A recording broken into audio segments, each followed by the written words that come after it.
Get through today, including the breakout by individual Great Lake. So, I'd now like to introduce John Marsden, Manager, Great Lakes Issue Management and Reporting Section, Environment and Climate Change Canada, and Christopher Koroleski, Director, Great Lakes National Program Office, United States Environmental Protection Agency. John and Chris will be presenting progress in relation to the Great Lakes Water Quality Agreement commitments to develop and implement Lakewide action and management plans for each of the Great Lakes and the connecting river systems. John and Chris, over to you.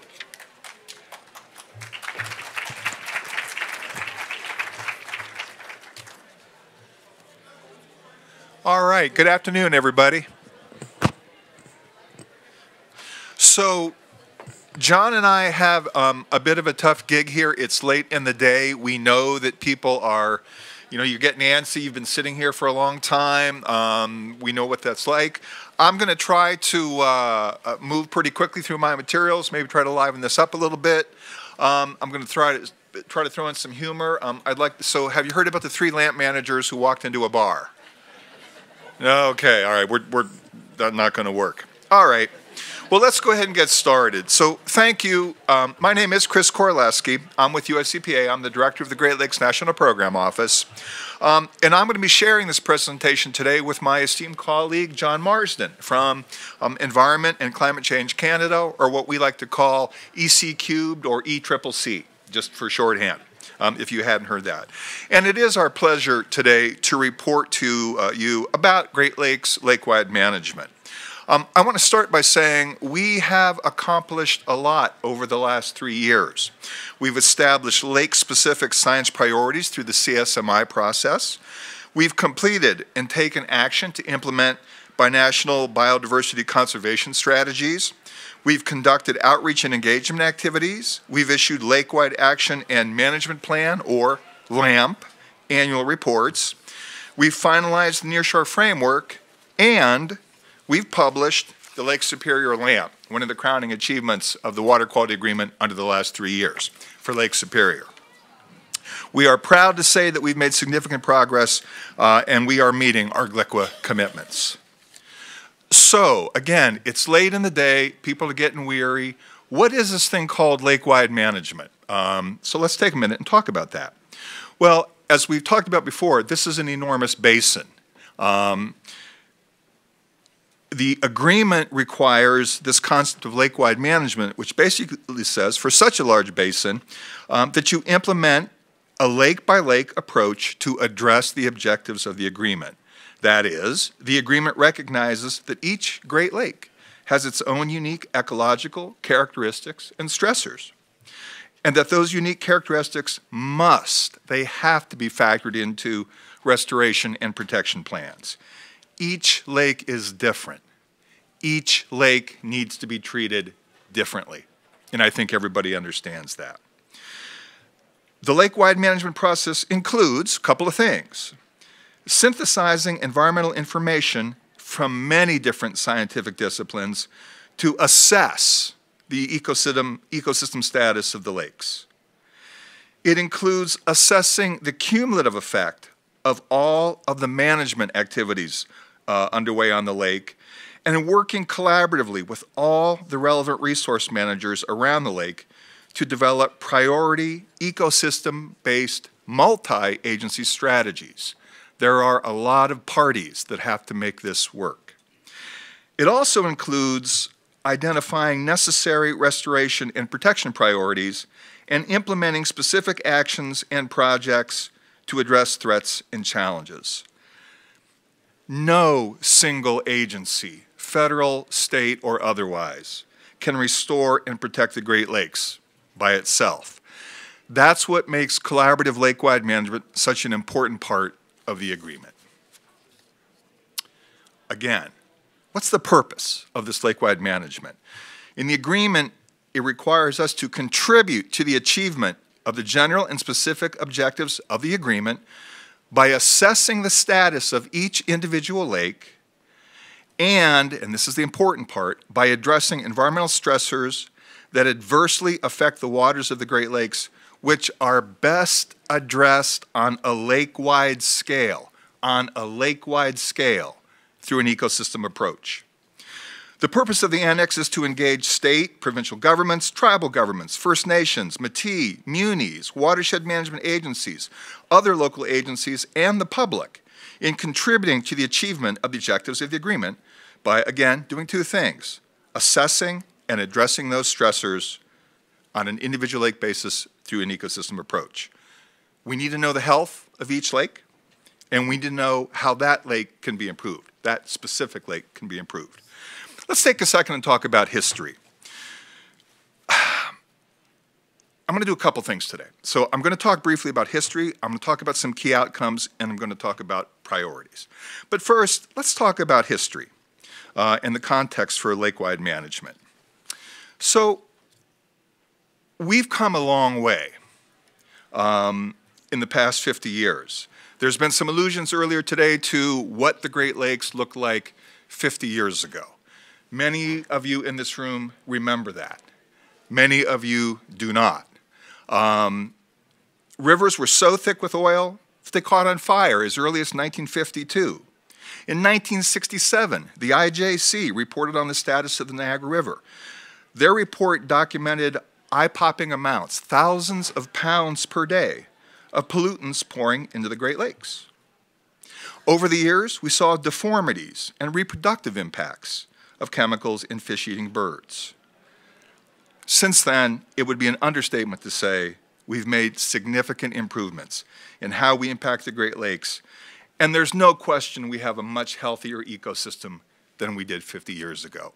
And I think sometimes that message gets lost. It's very important to remember how far we've come.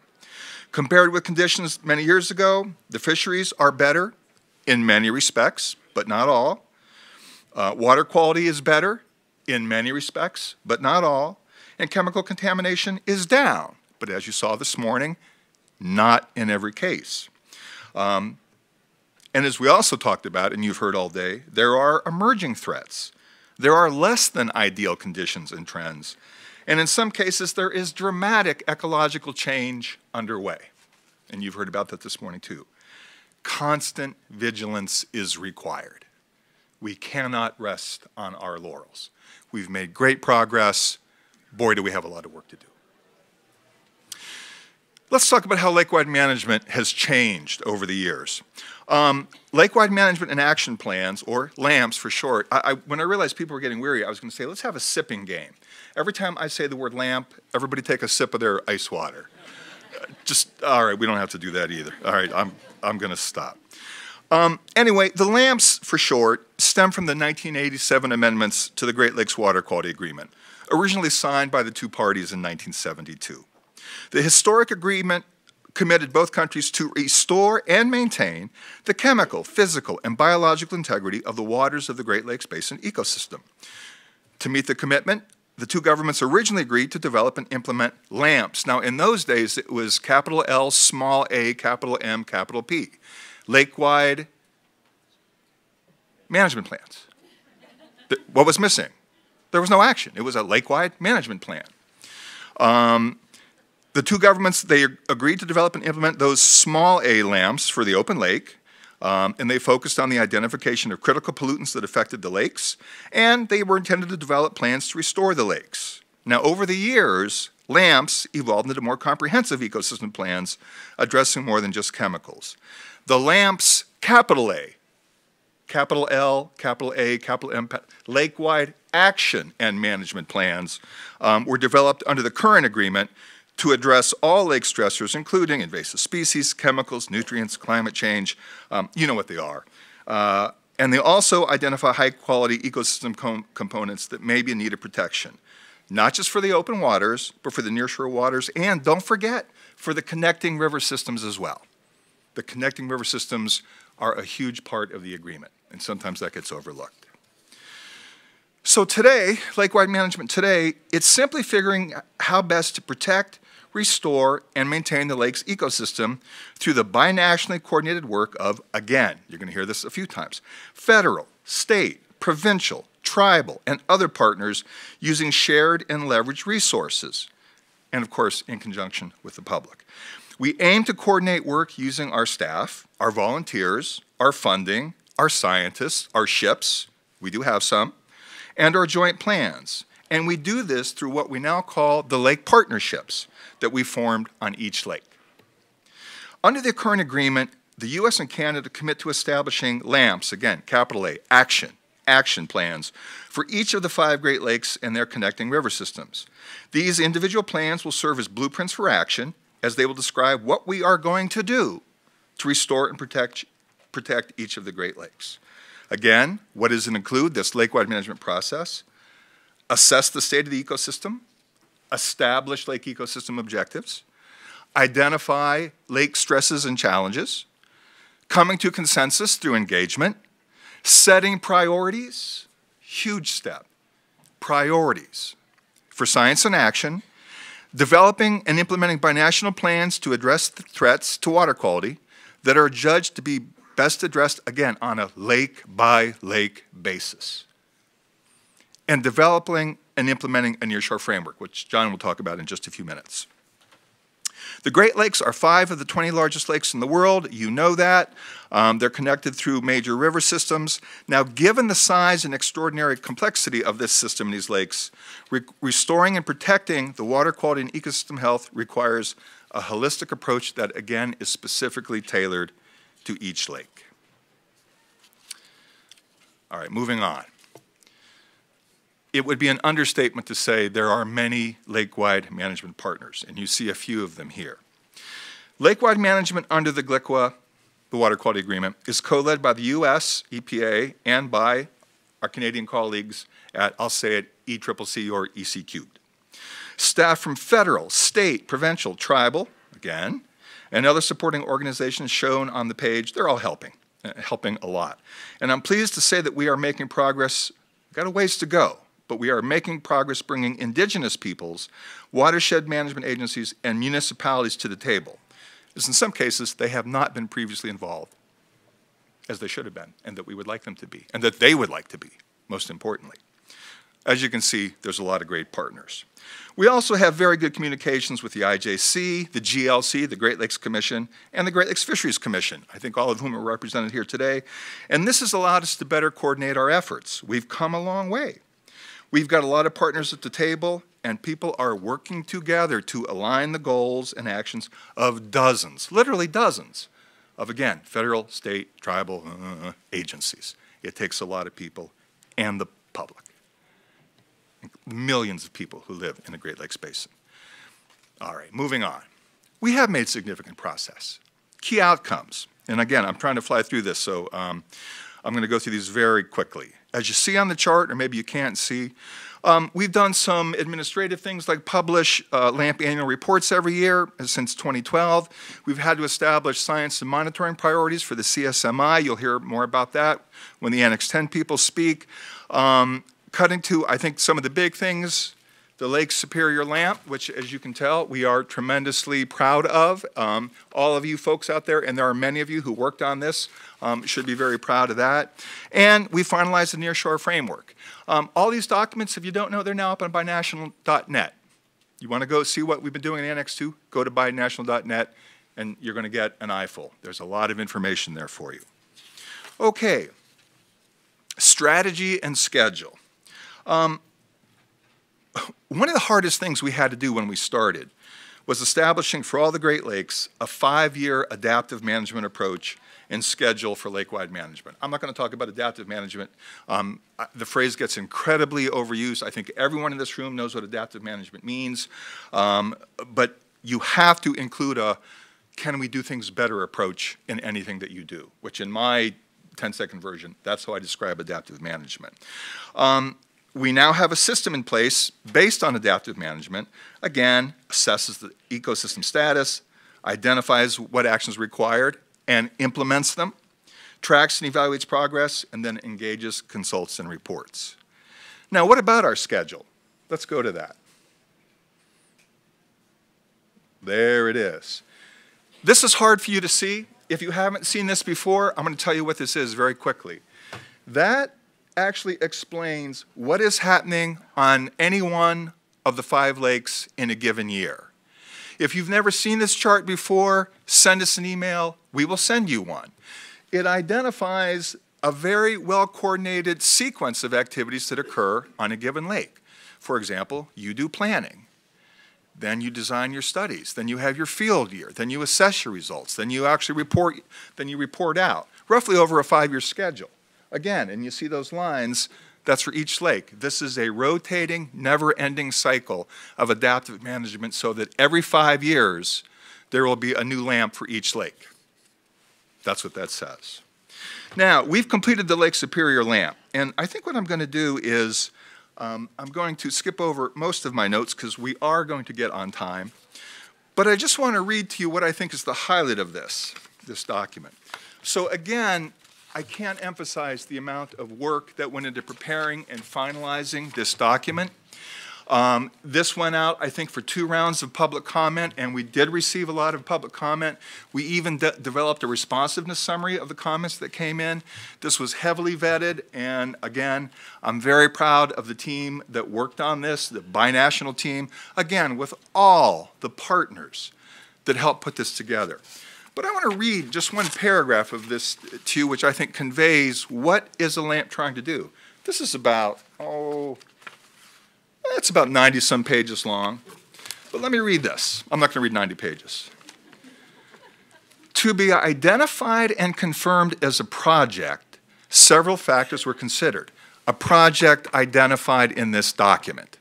Again, this is an action document. It identifies the things that the partnership, after public comment, thinks actually need to be done to make the lake better.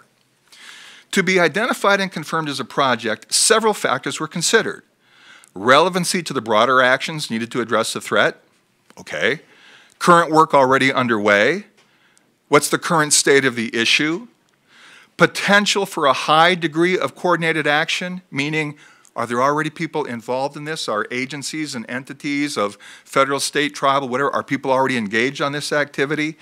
What is the contribution of the project to achieving Lakewide objectives? And achievability. Is there a degree of achievability over the next 5 years? If there's no degree of achievability, it's not going to be a very high priority in this document. It doesn't mean that this document that everything in this document will be done in 5 years, because, as we all know, we are bound by resource constraints. But what people worked very hard to do was try to come to consensus on what the parties involved thought was practically achievable over the course of the next 5 years. Again, this is an action plan. Not just a plan, it's an action plan. All right. In terms of the Lake Superior LAMP, moving along, just to quickly identify what are some of the management actions or the things that will be addressed by the actions. You can see them, and none of them will come as a surprise to you. Moving on to the next slide, I want to give you some specific examples. How is this going to be implemented? Well, the Lake Superior Partnership will, for example, undertake outreach and education on mercury toxicity. That's very practical. That's very hard. That's like, I understand that. I know what that means. Improve understanding of and communicate mercury trends. And my favorite, just moving right along, support abatement of open burning of residential garbage to achieve reductions in the release of dioxins and furans. Make sure that people understand, if you burn garbage, when you burn plastic milk cartons, that is one of the biggest sources of dioxins in the Lake Superior Basin. Try to get people not to do that. That's a very simple item that can make a difference. All right. Now that this LAMP is finalized, the next steps for the partnership, the Lake Superior Partnership, are to implement the plan and report on progress through these annual reports that come out every year. And we'll be reporting on our success of what we've got done every year between now and, well, forever, at least as long as the agreement goes forward. And also just point out, you too, people who live in the basin, you too can take action. We want people to go to Binational Net and read this because it also points out things that everyone can do. Again, the burn barrel is a good example. But this is not, and this was a change from, an intentional change from earlier LAMPs. This was not intended to be a very high-level, difficult to read, hard to process document written in governmentese that the only people who would read it would be governmental policy managers. That was not the intent of this document. and I think it succeeded. Now, as I get ready to close, I want to tell you, well, this is great, Chris, Lake Superior. Aren't there 4 other lakes? Yes, there are. And I want to tell you that right now, the Lake Huron Lakewide Action and Management Plan is in development, and you can contribute to it. So we've already publicly asked, the people who are putting the Lake Huron LAMP together have already called to the public and said, folks, we'd love to get your perspective on Lake Huron issues. The draft of the Lake Huron LAMP, we hope to be available for comment in late 2016, which is not very far away, and it is scheduled for completion in early 2017. That's the second one, and then 1 a year after that is the plan. So I'm going to just basically close there by saying the agreement is moving. It is moving. There is momentum in all the annexes. You heard that today, and in Annex 2 as well. So let me stop there and let me turn it over to John. Thanks, Chris. I'm pleased to explain to you a little bit more about the Nearshore Framework. The nearshore regions of the Great Lakes, as I think you know, are the areas close to shore where we play, where we draw our water, and where we discharge our wastewater. Nearshore areas are a key priority for protection and restoration because they are the source of drinking water for many communities in the basin. They're the areas where most human recreation takes place: swimming, boating, fishing, wildlife viewing, and they're the critical ecological link between watersheds, rivers, wetlands, and groundwater to the open and deep waters of the lakes. We're close to the nearshore. It's only about 250 meters from where we're sitting to the nearshore of Lake Ontario. The nearshore is defined as the area of the Great Lakes and connecting rivers near the coastline, where waters are subject to the direct influences from shorelands and watersheds, while recognizing there are also offshore influences. For our purposes, the nearshore is not rigidly defined by depth or distance from shore, but by this zone of impact. The fragility of the nearshore as a key issue in the Great Lakes was highlighted in 2005, when more than 250 Great Lakes scientists signed on to a report entitled Prescription for Great Lakes Ecosystem Protection and Restoration, Avoiding the Tipping Point of Irreversible Changes. We know the nearshore is a critical area. That's why government agencies, academics, and non-government organizations have made the kind of investments that you have in nearshore monitoring, assessment, protection, and restoration.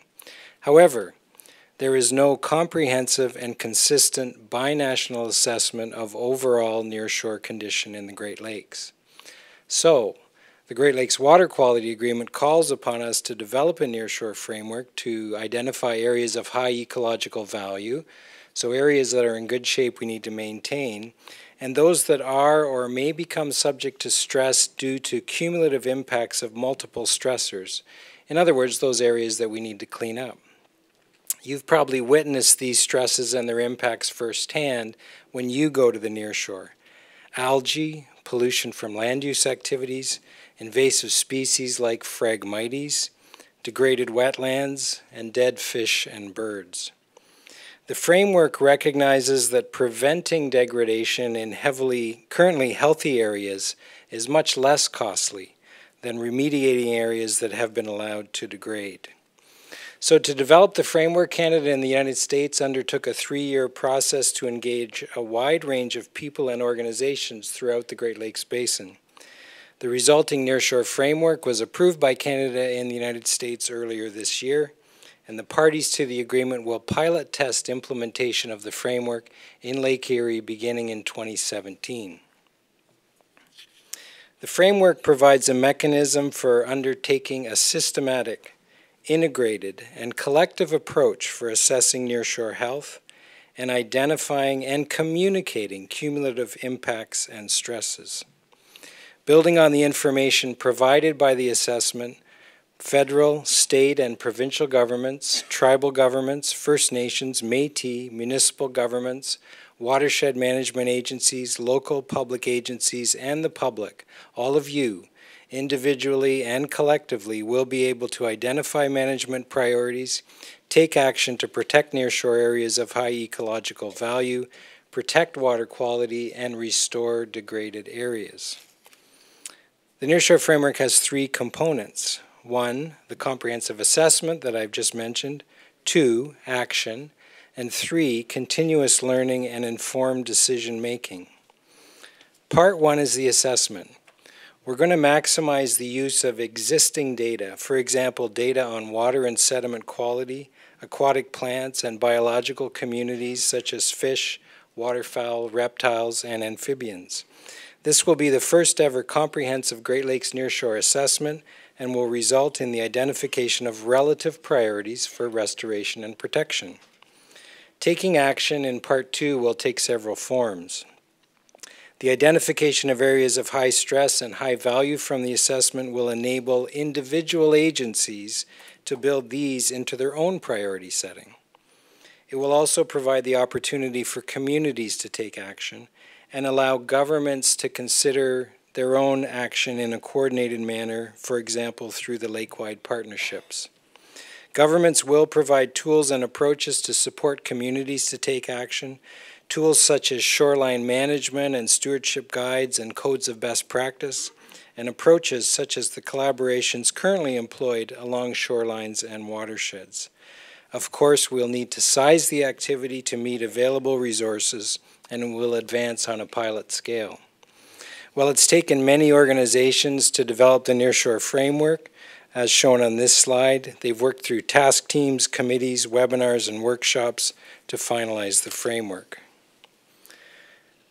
The Great Lakes Water Quality Agreement also calls upon us to establish lake ecosystem objectives for each lake, including its connecting river systems, as a benchmark against which to measure status and trends in water quality and lake ecosystem health.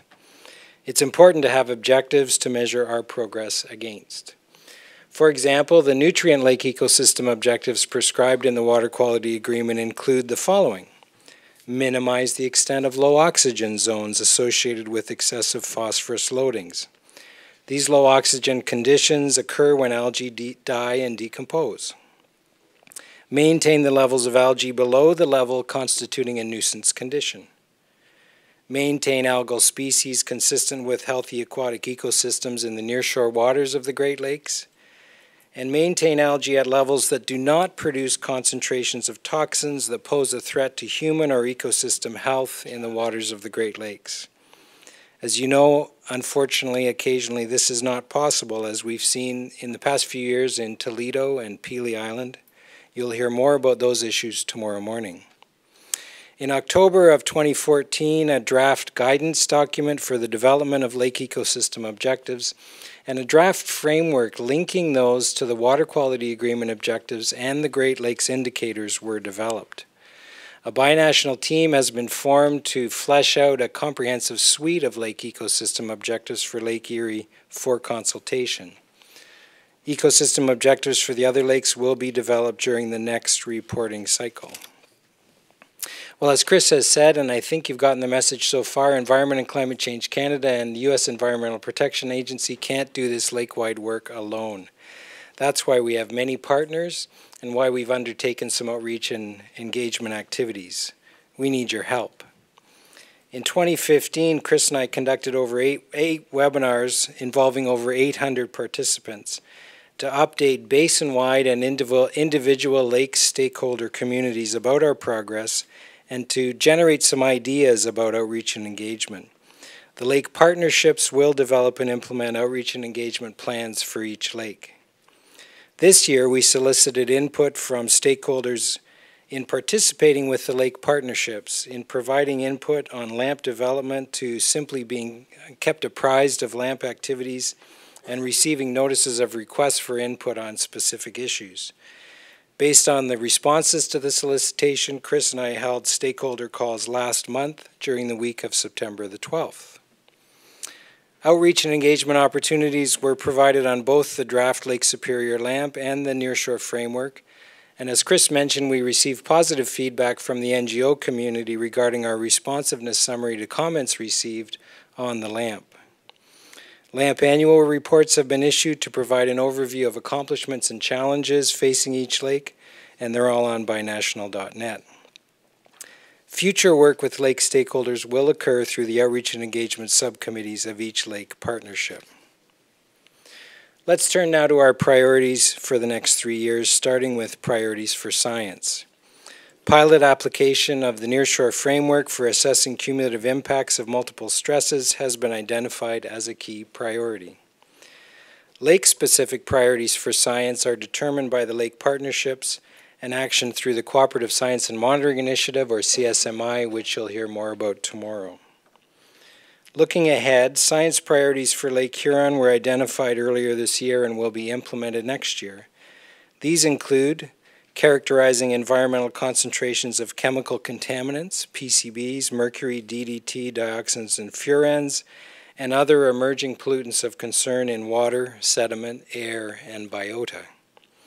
Characterizing nutrient forms, sources, loadings, and concentrations to improve the understanding of nearshore impacts and physical and biological processes that move nutrients between the nearshore and the offshore waters, with consideration of the influence of invasive mussels. Lakewide assessment, including the nearshore food web status, which is changing in Lake Huron, and improved understanding of the physical, chemical, and biological processes of Lake Huron to guide management actions in the future.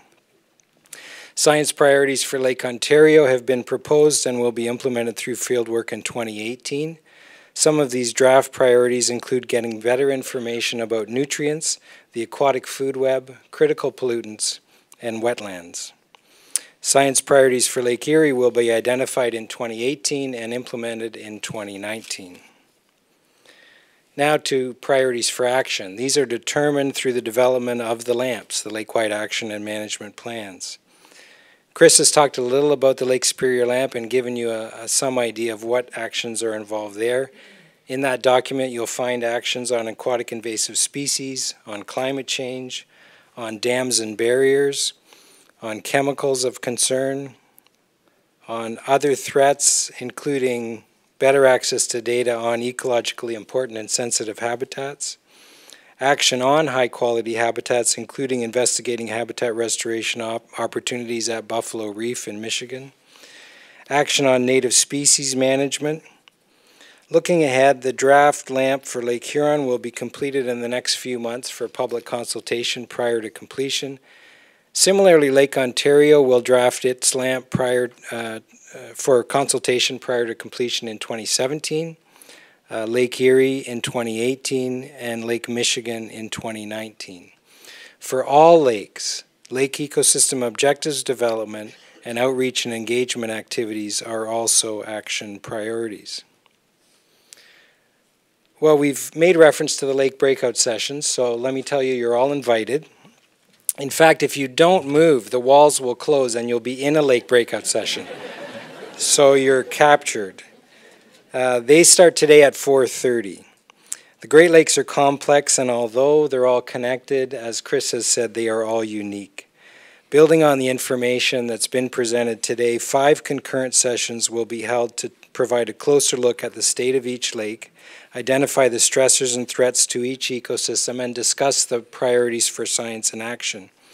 These interactive sessions are an opportunity for you to provide your thoughts on the threats, proposed priorities and actions, as well as telling us what you value most about your lake. Well, as Chris started with, we've accomplished much over the last 3 years. We've established lake-specific science priorities, completed and taken action to implement binational biodiversity conservation strategies, conducted some outreach and engagement activities, issued LAMP annual reports, finalized the Nearshore Framework, and published the Lake Superior LAMP. We've made significant progress. Our past and future successes in lakewide management are dependent upon governmental partners working with stakeholders and the public. Chris and I have participated in a lot of meetings and a lot of phone calls, and we've heard what people had to say. We've seen and heard the emotion in the faces of you grown men and women as you at times lament the current state of the Great Lakes. We've heard you say you want something better for your children and your grandchildren.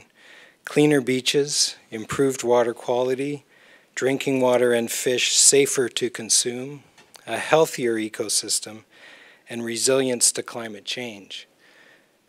We want these things as well, That's why we're determined to continue to make progress. We're very thankful to all of you who have contributed to our work to date on Lakewide management and look forward to your participation in future. Thank you very much.